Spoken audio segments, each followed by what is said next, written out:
Hello, it is time for our Windsor, Colorado real estate market update. It is now September 2022, and let's look at what's going on in the real estate market. There's been a lot going on, but let's not talk about it until we've looked at the data, and then I'll discuss what this means to you. My name is Andy Hawbaker. I'm a licensed realtor in Northern Colorado with 8Z Real Estate's Windsor, Colorado office.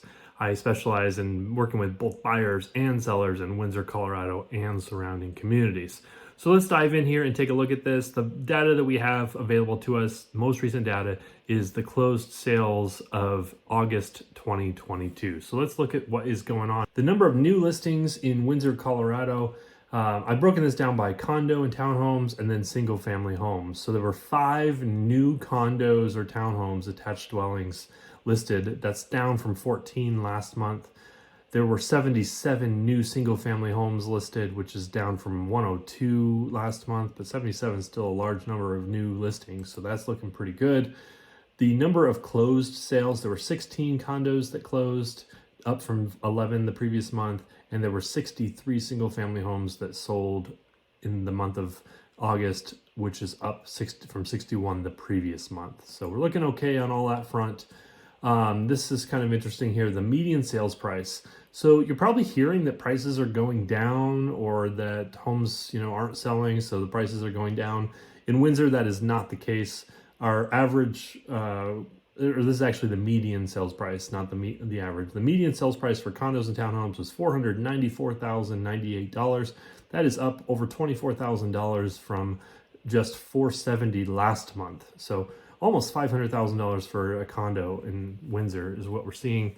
The single family home median price was $585,000. That is up $10,000 over the previous month. So our median price is still going up.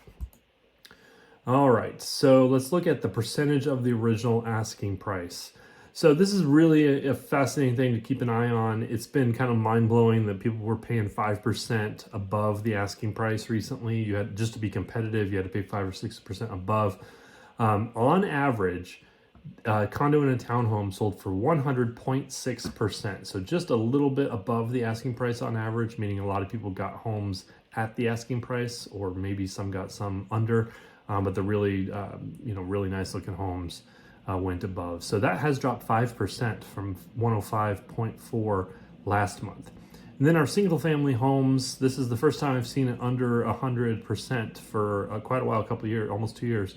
The average was 98.2%. So that means that on average, people bought homes in Windsor at almost 2% below the asking price. So, and that is down from 100.1% last month.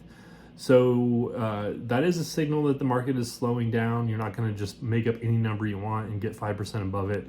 You need to price the homes right so that you get the money you need and you can sell in the time you want.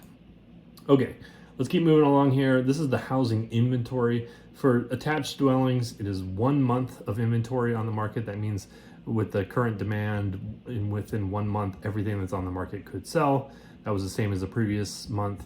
And then we're up, we're actually down from last month, but anything over 1 is really good for 2022. But 1.8% was a single family home, or excuse me, not percent, 1.8 months of inventory. So that's actually pretty good. It is down from 2.1 last month, but there's houses available. You can take your time, pick the house that's going to work best for you, and pick your dream home instead of just settling for whatever's available at that time.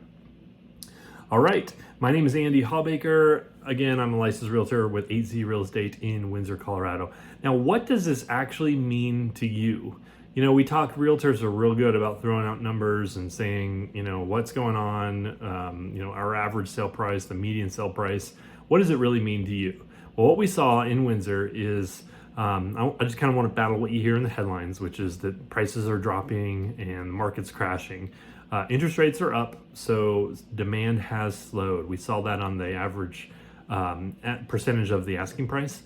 So you now don't have to bid above asking, probably. Houses, if you're a seller, you need to price your home appropriately so that it doesn't sit on the market too long. If you're a buyer, you can be a little bit competitive and maybe bid slightly below the asking price. There's a good chance you could still get the home there. But the inventory is still very low. 1.8% or 1.8 months of inventory for single family homes is not very much. A balanced market is 5 to 6 months worth of inventory. So we're nowhere near a buyer's market or even a balanced market. It's still a seller's market. So if you're a seller, it's still a really good time to sell your home. You just have to price it right. You can't just make up a number. And if you're a buyer, I know it's getting harder with interest rates getting more expensive. Your monthly payments have gone up for a home, but quite honestly, everyone talks about a recession and all that stuff. Home prices typically go up during recessions, and definitely right after recessions. When things bounce back, the housing market's the first thing to go. So I think that the housing market's good. We're gonna be back in that frenzy again. We're really just pushing out that demand of people who are looking for homes. So if you are someone who needs to buy a home, I would buy now when there's this little bit of a dip here for September and October. Get under contract now, and then I think in the spring we're going to see that rates will come down a little bit, which you could refinance at that point. But we're going to be back in that frenzy of bidding above and doing whatever it takes to get a home. So it's going to be pretty wild out there, in my opinion. I'd love to talk to you about it. If you have any questions, you can always reach out to me directly at my website, which is andyhawbaker.com. You can call me, you can text me. I am happy to talk about Northern Colorado real estate. Thanks for tuning in. If you found any value in this video, please give me a thumbs up and think about subscribing to the channel. I would really appreciate that. Again, check out my website, andyhawbaker.com.